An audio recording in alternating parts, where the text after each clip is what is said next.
One of the biggest changes I noticed in terms of sales was when we had over 100 products, the ability to double our income numbers simply by...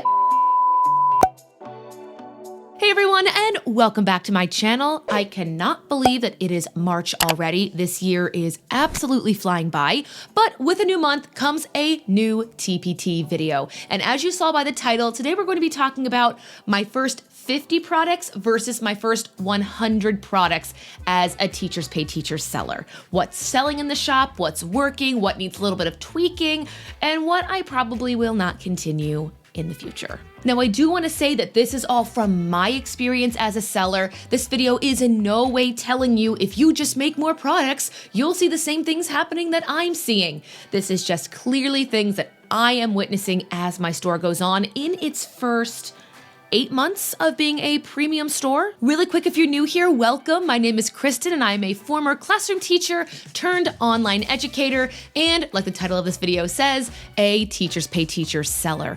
Over the last year and a half, I have transferred from classroom teaching into a full-time online teaching position, and along the way, I have started new things like making products on Teachers Pay Teachers. Here on this YouTube channel, we cover all things online education, working from home, passive income streams. So if those things interest you, be sure to subscribe by clicking that little red subscription button and the bell to be updated each and every time we post videos here on this channel.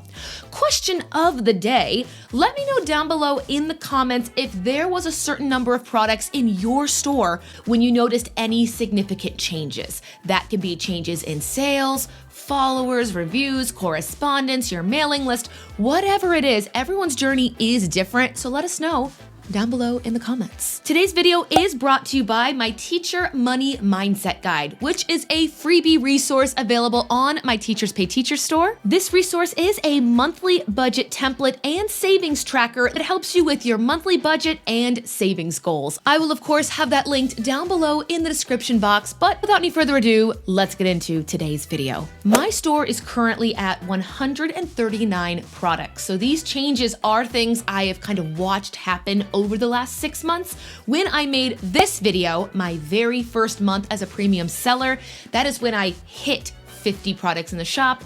And then around December of 2022 was when my store just went over that 100 product milestone. So here are the top things I noticed. Number one, return customers. Now, obviously, we had more products to offer all teachers, but I started to notice that a lot of teachers that would come to buy one thing would come back, whether it be the next week or the next month, and purchase something else. Maybe they saw more options when they purchased that first item. Maybe they followed my store and were able to see all the new products in the shop. But one of the big things I noticed right around that 100 product mark was seeing more return customers come back to my shop and buy items. And sometimes they were not even related. Like they would come buy a music guide and then a week later they would come buy a classroom calendar, decor, and a specialty worksheet. Completely different. It could be the style or it could just be, hey, they bought from you once, they trusted the quality of your products and they wanted to come back and make a further purchase. I'm sure as my shop continues to grow, I will see even more return customers and people that leave things like reviews or word of mouth that will bring additional people over to the store. Again, time will tell, but that was the big thing I noticed right when we hit 100 products in the shop. The second thing I noticed was more impact with my sales when I used the notes to seller feature on Teachers Pay Teachers. Now, I know a lot of sellers really push the idea of having a mailing list because that's something you own. You do not own your space on Teachers Pay Teachers. They can take it away tomorrow, but your mailing list is forever yours. And while I have not yet really spent time to grow mine, I am noticing more followers as I have more products, and therefore when I do a note to seller, it sends that message and correspondence out to those followers. Just so I can see, at the time of making this video, we are at 657 followers.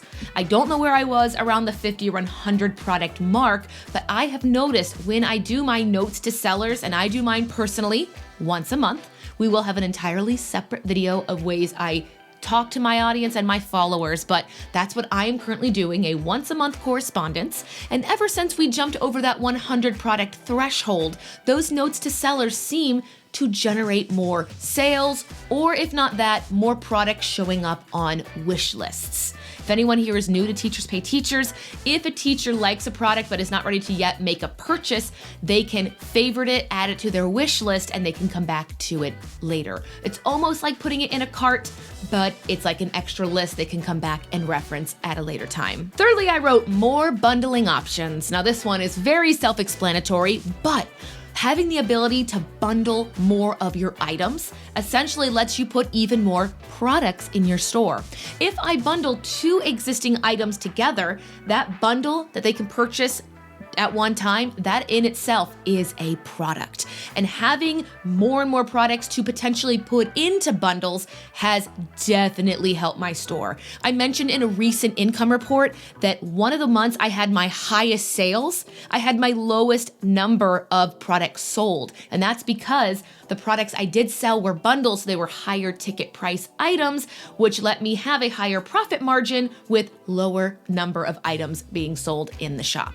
If I've not yet mentioned this, I have only been a premium seller for 6 to 7 months. So January, February, and March so far, the first 3 months of this year, I have yet to really know what customers want, what they're looking for during this time of year. I got started as a premium seller taking this seriously when it was back to school time, August, September. So a lot of the products I had in my shop at that time were catering to back to school, meet the teacher, get to know you, introduce class rules, expectations. So now I am still learning, okay, that's what they want in August, but what do teachers want in January, February, spring break, almost summer?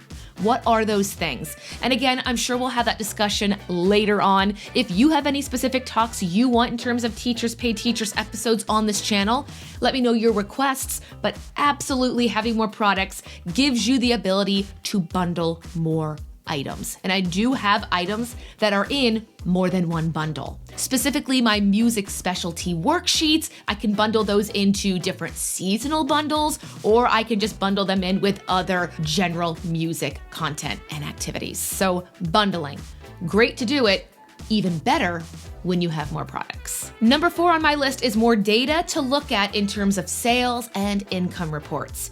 You just heard me talk about how bundling has really made a difference. It's honestly one of the biggest changes I noticed in terms of sales. Just being able to bundle different things together and my income for that month would automatically go up just because I had more to offer my audience, my followers, and fellow teachers. But with having more products in the shop, I now have more data to look at. What is my income report looking like month by month? What are things that were selling really well back in the fall that are not selling at all right now?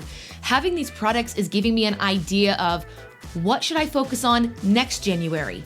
What should I focus on next February? Because this year, these certain products did really well. For example, in January, my substitute teaching plans, they sold really well. And to no one's surprise, that could be cold and flu season. Teachers may need a sub-plan at that time, but I highly doubt that's going to be popular in June and July when teachers are on summer break. But having more products in my shop, again, lets me get a better sense of what my customers want. I can look at my sales reports, my income reports. Basically, I can look at this data and see how am I serving my community now and what things can I do in the future to further serve my community. If I'm being honest, having high income numbers is great. Seeing growth is great. But being able to help a first year, second year, third year teacher, or a teacher going on maternity leave that needs longer sub-plans, knowing that the products I am making are helping in terms of serving teachers and educating students, I hate to sound like an after-school special, but it's what makes it worth it to me. Yes, income's important. Yes, this is a business, but at the end of the day, I love still being somehow involved in classroom education.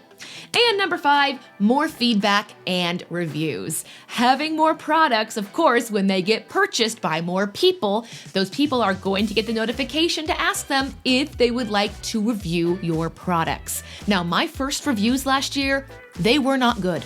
I will just come out and say it. I was still learning things like Formatting. If I say it's available to be editable, I need to make sure if a teacher downloads it, it's editable for that teacher.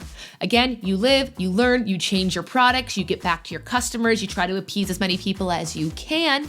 But now that I have that expertise under my belt and those lessons, along with more items in the shop, I am now seeing more and better reviews from customers. The feedback, the reviews is really nice. I do appreciate hearing how helpful things were. I even appreciate the feedback.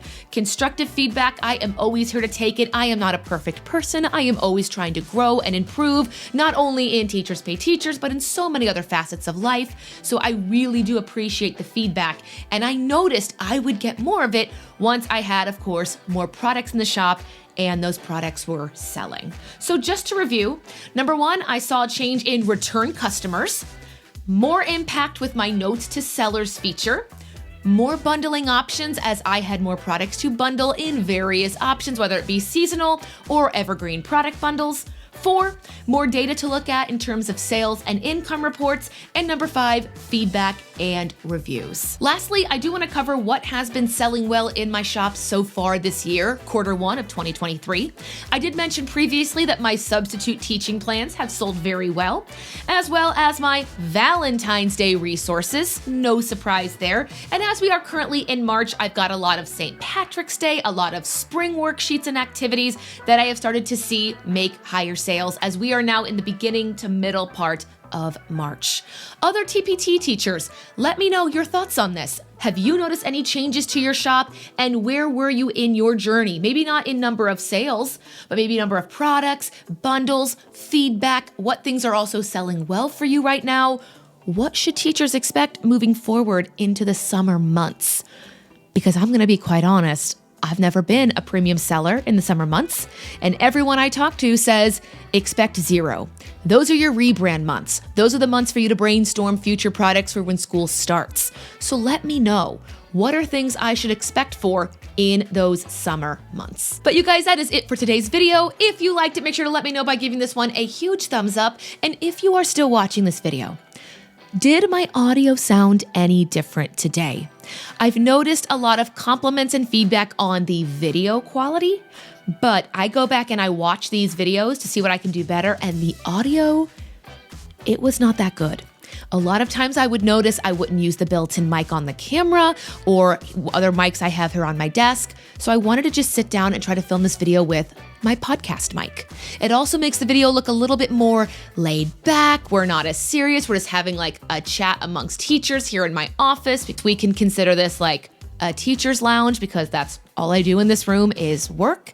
But if you noticed a difference in my audio quality, let me know. Your feedback is important. I do try to make these videos not only helpful, educational, but as high quality as I can.